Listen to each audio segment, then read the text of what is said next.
So we talk all the time about this idea of community transformation, but how do we actually do that? So first, when we say community, we don't just mean our materially poor neighbors that engage in our programming. For us, poverty is not simply the lack of resources, but actually it's the result of broken relationships between God, ourselves, others, and creation. Take my wife, for example. She grew up in a really affluent community where people made over six figures, big houses, nice cars, like the whole 9 yards. And yet there was rampant alcoholism, drug abuse, people were getting divorces, just broken relationships across the board. What this tells us is that everyone in our threefold community, that means neighbors who are engaging in program, our partners who help us do volunteerism, our donations, and our incredible staff, all of us are broken in one way or another, and all of us are in need of real transformation. So first, we engage. It means that we meet people where they're at, regardless of their background, regardless of their socioeconomic status, and we do it without judgment.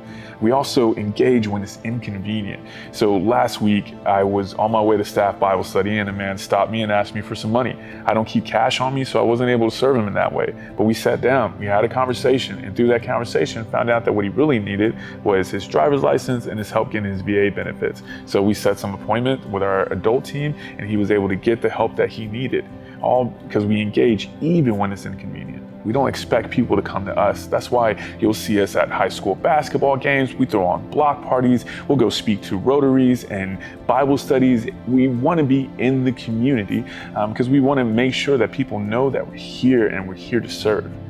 This also means we don't shy away from hard things. When there's a death or there's an abuse, man, we dive in because we want to be present even in the hard times.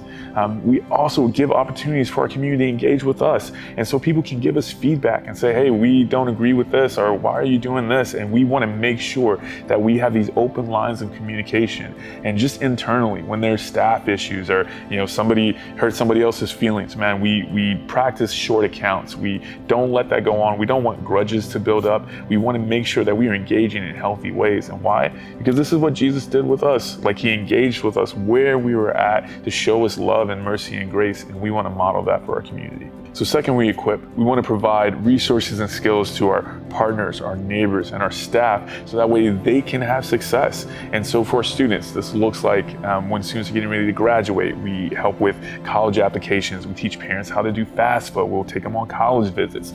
For our partners in the community who want to do good, but they just don't have the skills, we'll do poverty alleviation workshops. And even internally with our teams, we're always looking for ways to help develop up our staff. So even as executive director and our leadership team, we actually run through leadership development, so that way my team can be equipped to serve their people even better. Now, having all this knowledge and all these skills means nothing if you don't actually put it into practice. One of the things that we say is that we don't do for others what they have capacity to do for themselves. We want to empower our neighbors and our partners and our staff to participate in a community transformation.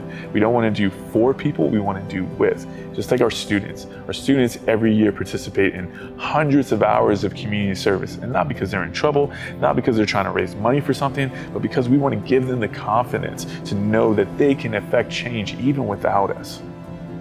We even build pathways outside of just regular programming for our neighbors to be able to determine what success looks like for them. So they say, hey, I want to be able to buy a house one day, or I want to get a better job, or I want to go back to school. And I love that because that means we just get to partner with them on their dreams and goals. So it's not us determining what's good for them.